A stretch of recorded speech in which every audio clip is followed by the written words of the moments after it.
I would love to show you this from Ari Melber. He talks about indictments coming in the Georgia case with Donald Trump, and it's likely going to be something that Trump will hate. Ooh, I can't wait. Let's hear it. The president said something to the effect of, "I'm the effing president. Take me up to the Capitol now." The president reached up towards the front of the vehicle to grab at the steering wheel. Mr. Trump then used his free hand to lunge towards Bobby Engel. One of the dramatic moments from those hearings. We're now joined by the top staff investigator for the January 6th committee, now that it's completed its work, Timothy Hafey. Thanks for being here. Thanks for having me, Ari. You weren't doing a lot of interviews during your time on the committee. I did a lot of interviews. We all did. We kind of collectively did them. But I mean, you weren't speaking in public. I was not doing any of these interviews. I was doing interviews. But those interviews, I guess it's all interviews, right? Well, I consider those more, even more formal because right. You have the fact that people aren't supposed to lie to you under oath. Exactly. Just going to compliment both these gentlemen real quick on their tie game. Tip top. Let's start with what we just looked at, the timeline. The DOJ looks late. Some of these subpoenas are hitting witnesses only after they put in a special counsel. Yeah. Why did it take your committee's work to get the Garland DOJ to act, and are you still concerned that they're slow? I bust his chops a lot. I did in the last segment a little bit, but that's a good question. Why indeed were they ahead of Garland? Let's find out. I think they were ahead of us on rioters, on what we'll call sort of the blue-collar part of this. We talked about this yesterday. Yeah, they focused on the little guys. The people that were storming the Capitol, the seditious conspiracy, the Oath Keepers, the Proud Boys. We were ahead of them, I think, on the white-collar part of this, the election fraud, the broader pattern that our report sketches out that the president and his co-conspirators put forth to disrupt. Let me get right into you with that. Is that an evidentiary matter? You found more evidence and went up the line? Or is that a bias matter, that the DOJ had people who didn't really want to deal with DOJ officials, government officials, John Eastman, lawyers? Ari Melber, my man, well done. I don't know. That's a good question. Certainly, we were ahead of them when it came to developing some evidence. You're exactly right that they were reaching out to some people after they had already spoken to the committee. And I think because our work was so much under scrutiny and there was a lot of reporting about the people to whom we were speaking, they were eventually trying to catch up with us. You don't know which it was, you said. I don't know what their motivation was, whether it was resources, whether it was the desire to avoid politics. I can't speculate. Is it more important to do the low end or the high people? Well, they're different, right? The rioters on the ground, there were hundreds of them, and their cases have largely reflected that. Now, who set them in motion and the broader plan? Look, he just asked which one's more important. Let me ask you this. Who's more likely to cause a second riot? Is it the rioters or the people that called them there? Who's more likely to make this happen again? The number one reason we enforce the law at all, the number one reason you issue a punishment when somebody breaks the law is to stop the harm from continuing. That is the number one reason. So who's more important? There's your answer. Whoever is more likely to cause this thing to happen again. The rioters are not more likely to cause this to happen again. They don't have a platform with millions and millions of people listening. And as we saw time and time again, even though the J6 committee was focusing on the other end more than the rioters themselves, we saw they were there because they were told to be there. The DOJ avoided its responsibility, and I wasn't saying that last year, even though I was thinking it, because I was trying to give them the benefit of the doubt. I was trying to assume that they had some sort of plan, but no. We saw their hope appears to have been that we would be satisfied with henchmen going to jail, and a watered down investigation, probably resulting in an official finger wagging in the form of a dumb letter for everybody else. Is a sort of a fundamentally different inquiry. And the people who are down at the Capitol don't necessarily have any sense about who's orchestrating. So I think they're really on parallel tracks. And I think the department now is vigorously pursuing both.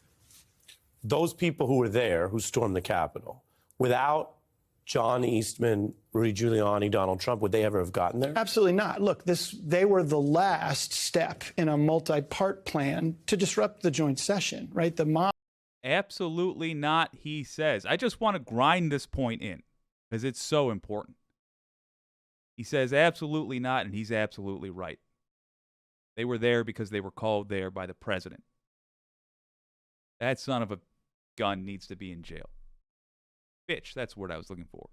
Was launched only after there was an attempt to use the Department of Justice for improper means, to pressure state legislatures, to pressure the vice president. It was only when those prior planks of the plan were unsuccessful that the final step was to launch this mob, incite this mob to disrupt the session. Right. You're laying out a timeline, and the evidence you laid out with your colleagues really did show people that it was actually worse than it looked when you woke up on the 7th, which is really saying something. Yeah. There are many ways to look at this or count it. I'm going to show ours, but you're so close to it, you may have further thoughts. So this is some of the arrows that we put together, as you said, over time. There were things that were perfectly legal. You can file frivolous lawsuits at the top. That is an excellent graph. Look, your old pal Jake's a fan of a good news presentation. In fact, I'm going to get my mug off here. But look at that. Let's just walk through what they're showing, because I doubt very much they're going to take the time on air to explain it. The green represents legality. The red represents illegality. And then you, of course, left to right have the timeline. The lawsuits were perfectly legal the whole way through. Nothing illegal about doing those suits. Ridiculous, yes. Unethical, yeah, because they were based upon a lie. They couldn't hope to win, and if they had won, it would have been unethical. But they were legal. The electors, perfectly legal up until December of 2020. Why is that? Well, you can arrange for your electors ahead of time if you win, the people that will be there if you win, but once you know you haven't won, those electors are just folks. They're just people. They are absolutely not electors. To call them that after December of 2020, God help us. In fact, I realize it's a sliding scale there, but I would say earlier than that, after mid-November, when it was crystal clear. Oh, I see what they're doing. Okay, so after the lawsuits end, keeping the electors becomes illegal. Okay, fair enough. Yeah, that makes sense. States overturning votes started being legally questionable, darn near illegal, and after December of 2020 was just flat out illegal. And everything below that point that began in December of 2020, all of that, wildly illegal and must be punished in a court of law. Right? States overturning votes, there's definitely, as you know, an argument on the front end, depending on how you do it, that it's not a crime. As you go down the line into December, you have Congress, Pence, the DOJ interference we just mentioned, the military plot that was stopped, and at the end, the sabotage plan coming out of that. So we counted these up. I'd love for you to just, while we leave this on the screen, walk us through what you see here, what you would add or change. Yeah, look, that is exactly right. They started to exercise their right, as every campaign has, to challenge results, both process and results in court. Those efforts universally failed. After or as those court cases weren't working out, they started looking for other means. Let's launch the Department of Justice on investigations. Well, they did that and they didn't find anything, so there was an attempt to change the leadership at the department. Now let's go to the state legislators and state secretaries of state, and let's try to get fake elector certificates generated. Again, not very successful. Republican secretaries of state, legislators said no. Let's finally pressure our own vice president, our most loyal vice president. And he, too, said, I don't have the authority. And it is only Credit where it's due. They are explaining it. Good on them. After those methodical attempts fail that the last straw is January 6th, a speech full of incitement and an angry mob knowing that those folks were armed and agitated, launched down Pennsylvania Avenue toward the Capitol? It's about to be March. The DOJ doesn't have endless time to do this without landing into an active primary season, presidential debates, et cetera. If no one is charged for any of those other arrows, as we put it, is that justice? Look, we made clear conclusions in a very public criminal referral because our evidence showed there was evidence of intent to disrupt the joint session. There was conspiratorial conduct. There may have been seditious conspiracy and other serious crimes. Now, the Department of Justice has levers that we didn't have. They have the ability to push through some privilege assertion to get information that we weren't able to get. I think they're being really careful and really thorough. That's one way to put it. Let me go back to what he said. They have levers that we don't have. They have power, is what he means, that the J6 committee didn't have. They are using the excuse, and the they here being powerful people currently running our government, Democrat and Republican. They are using the excuse that you must be careful, that you mustn't violate the rights of yada, yada, yada, in order to drag their feet.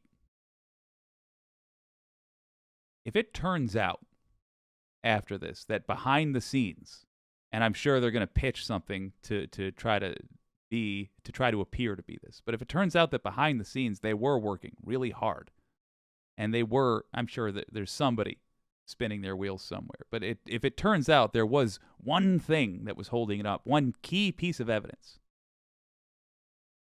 my counter to that would be, why was everything dependent on that one thing? If they're saying there was a few things, a few key pieces of evidence, my counter to that would be, why were just those things necessary in order to get one conviction, in order to get this started? Because there is no rule that says we have to do this all at once. If multiple crimes were committed, you can go one at a time. We saw in public crimes that are worthy of conviction, certainly indictment, but with just what we know happened already, what we, the people, are aware of happened already, there's enough to indict, and in my opinion, enough to convict. So why the hell haven't we gotten one yet? Motivation wasn't there. Public pressure has been the only thing that's gotten anything done. And credit to that man. The most public pressure came from the J6 committee, because they showed America, how quickly an investigation can be put together and executed and presented when you care, when you want to do that. Keep up the pressure. Link in the description. DOJ contact link. Tell them where the hell are the charges. Get this thing started. If you're going to bring a case of this magnitude, you want to talk with absolutely everyone, push through every possible privilege. Do you have the sense they're going to bring any of those cases? Look, the evidence is there of the violation of federal crimes. And absent something inconsistent, which I don't expect, then I do think there will be indictments. I think there will be indictments in Georgia. I think there'll be indictments in Washington. You do? You expect further indictments in Georgia? It seems clear. Again, I'm basing this on the facts, Ari, that we found. There is strong evidence of a number of people committing both crimes in Georgia and federal crimes. And I take the Attorney General at his word when he says he's going to call it on the merits. Super interesting hearing that from you. I always like to keep my viewers in the loop here. You are one of the less famous, more informed investigators here. I think that's fair to say, because you weren't on camera, you were doing the work, but you were in this leading the committee's investigation. Let's look at the Trump criminal referral. Little media literacy. One of the few times I can rely on my old career. I've said this when it comes to interviews. I've said if you see somebody getting interviewed on a major network like this, and they have a terrible webcam, and their audio sounds awful, and all of that, means it's going to be a good interview. It means they are there for their expertise. It means they are someone you should be excited to hear from. Similarly, this fella up there being less famous is good because he's there on Ari because of his expertise. You love to see it, and keep your eyes open for that. There should be a sort of fame from anonymity that people have. If you see a stranger on one of these networks, if they don't have a title that sounds fancy, that's going to be an interview worth listening to. Points that you guys raised: obstruction, conspiracy, false statements, assistant insurrection, according to the committee. I'm curious about this process. It seems like in the beginning, middle of the committee, you weren't going towards referring Trump. The last hearing landed on this subpoena, which had people kind of scratching their heads. And then in that later period, and Liz Cheney lost her seat, you land on the referral. When did it become clear that you were going to make a criminal referral of Trump? Well, look, I got to be careful that I can't disclose any internal committee deliberations, but the decision about a criminal referral was one that was obvious from the facts that we developed and pretty early in our process. You feel early that was what the facts supported? There was evidence of specific intent to disrupt the joint session. The elements of the statute: does someone corruptly obstruct, impede, or influence an official proceeding? So again, corruptly means it has to be specifically intended. And as evidence emerged that this was a multi-part plan, that was not just what happened on January 6th, but all of the events before, the president's strong desire to go to the Capitol, his inaction during the riot, as those things emerged, strong evidence of his intent to obstruct, impede, or influence the joint session. That emerged relatively early. In your New York Times interview, you touched on the fact that we call these hearings, but you were making factual presentations. Right. So many congressional hearings don't work well because they don't do that. Right. Is this a model, do you think, that could work? Or was this also special because basically it was a hearing that had a range of views and parties, but it didn't have anyone actively sabotaging it? Yeah, look, whether it's a model or not, I don't know. But our goal was to start to tell parts of the story along the way, right? Look, the gold standard when I started this was the 9/11 Commission report. A bound volume, really compelling. America is different now than it was 20 years ago, right? People are used to getting information more visually in shorter bursts. And my clients, the members of the committee, saw that and decided, hey, we need to start telling the story in a different way, visually, earlier, in chunks, so that it will have maximum impact.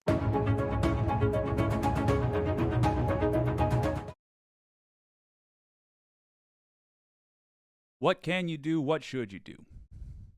What can you do? You can contact the DOJ, tell them to keep the pressure up. What should you do? Well, I recommend that. I hear a lot of folks saying, temper your expectations. Let me ask you this. What is the harm on the DOJ being made aware of America's impatience for justice? What's the harm? Are they really going to prematurely launch a case? Do you think so? I don't.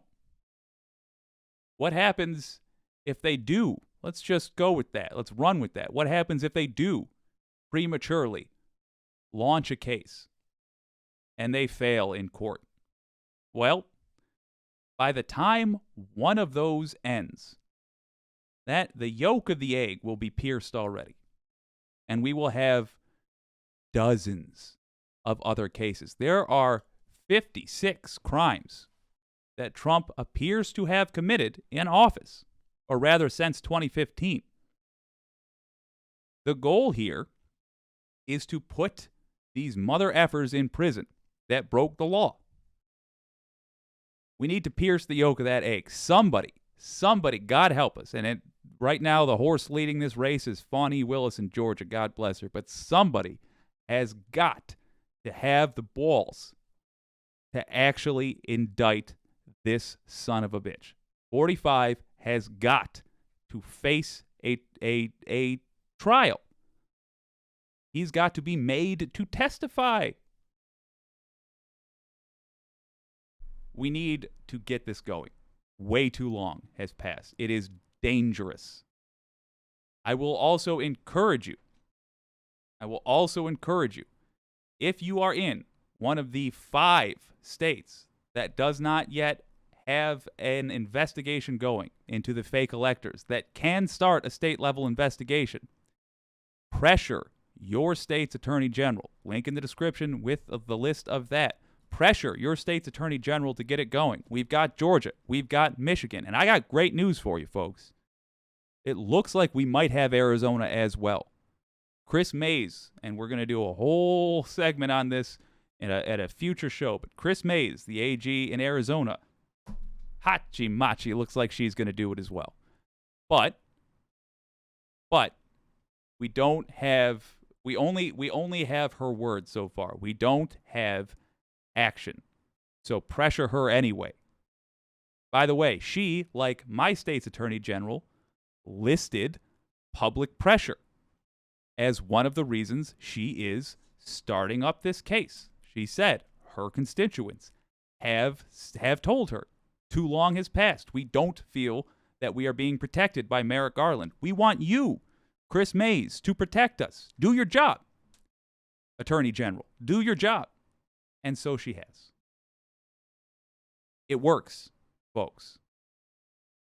Do not sleep on this. Do not let them think that you're sleeping on this. Make your voice heard if you are from one of the 5 fake elector states, including Arizona, until we find out that indeed she has confirmed she really did open a state-level investigation and isn't just talking about it. Yeah, put the pressure on. Can't wait to add the 3rd green check mark to that list. Ooh, boy. I do want to also add that contacting the Department of Justice in general doesn't hurt.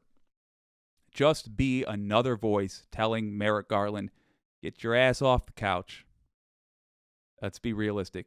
Get your ass off your politician friend's yacht and go levy some damn charges. I know, Jack Smith, he's the special counsel. He's at some point got to hand in a report to Merrick Garland, who makes the ultimate decision. Let him know what you're expecting to hear, that they are supposed to be pursuing a case against these people.